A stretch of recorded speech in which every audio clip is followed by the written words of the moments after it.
এখন চৰকাৰৰ সদিচ্ছাৰ বাবে আজি বটদ্ৰৱা অবৈধ মানুহক আঁতৰাই হ'ল বটদ্ৰৱা প্ৰকল্পটো সৃষ্টি কৰিলে। মহাপুৰুষ ইয়ালৈ মানুহ আহিলে মহাপুৰুষ শ্ৰীমন্ত শংকৰদেৱৰ প্ৰত্যেকটো সূক্ষ্ম চিন্তাধাৰা আমাৰ কলা সংস্কৃতিৰ প্ৰতিটো বিন্দু আপোনালোকে ইয়াত বিচাৰি পাব ৰাইজে।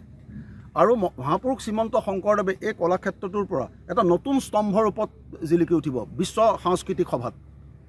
মোৰ দৃঢ় বিশ্বাস ইয়ালৈ যেতিয়া মানুহ আহিব প্ৰতিটো অংশত গুৰুজনাৰ সৃষ্টিক কৃষ্টিক ইয়াত বিচাৰি পাব। এয়া এটা ঐতিহাসিক স্থান। যেতিয়া ইয়াত মানুহ প্ৰৱেশ কৰিব তেখেতসকলে নিশ্চয় এনেকুৱা এটা অনুভূতি লৈ ইয়াৰ পৰা ওলাই যাব লাগিব পাৰিব যে আমি এই মহাপুৰুষ শ্ৰীমন্ত শংকৰদেৱৰ সেই সময়ৰ যি পৰিৱেশত শংকৰদেৱে বটদ্ৰৱাত নিজা বৈষ্ণৱ ধৰ্মক প্ৰতিষ্ঠা কৰিছিল সেই সময়লৈ উভতি যাব পাৰিব।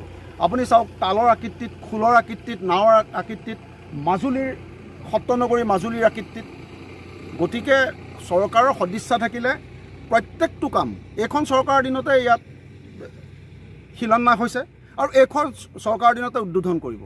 সৰ্বানন্দ সোণোৱাল দেৱৰ দিনত ইয়াত শিলান্যাস হৈছিল আৰু শক্তিশালী মুখ্যমন্ত্ৰী হিমন্ত বিশ্ব শৰ্মা দেৱৰ দিনত এতিয়া আকৌ ইয়াত উন্মোচন কৰিব। কিন্তু এটা কথা, সেইখিনি সময়তো কেন্দ্ৰীয় মন্ত্ৰী অমিত শ্বাহ ডাঙৰীয়া আহিছিল। এতিয়া মুখ্যমন্ত্ৰীয়ে ঘোষণা কৰোঁতে অমিত শ্বাহ ডাঙৰীয়াই ইয়াৰ আধাৰশিলা উন্মোচন কৰিব। গতিকে এই চৰকাৰখনৰ ভাল কামৰ কাৰণে মানুহে সকলোৱে শলাগ লয়ে।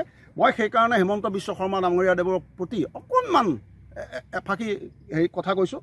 অক্লান্ত যোদ্ধা তুমি, সুৰক্ষা প্ৰগতিৰ প্ৰতীক তুমি, ভাষা সংস্কৃতি সুৰক্ষা আৰু ভৰসা তুমি, অগ্ৰসৰ হোৱা লক্ষ্যৰ পথত আমিবোৰ আই অসমীৰ ৰক্ষাৰ স্বাৰ্থত তোমাৰ কাষত। কাৰণ হিমন্ত বিশ্ব শৰ্মা ডাঙৰীয়া যদি এইখন চৰকাৰ বিজেপি চৰকাৰ নাহিলহেঁতেন বটদ্ৰৱাক যিটো ধৰণে দখলকাৰী যিটো ধৰণে অগ্ৰসৰ হৈছিল সেই ধাৰাটোক পৰাজয় কৰাই আজি বটদ্ৰৱাক যিটো ৰূপৰেখাত তেখেতসকলে আগুৱাই লৈ গৈছে এই বহুত বিৰল। গতিকে সকলোলৈকে আহ্বান জনাইছোঁ।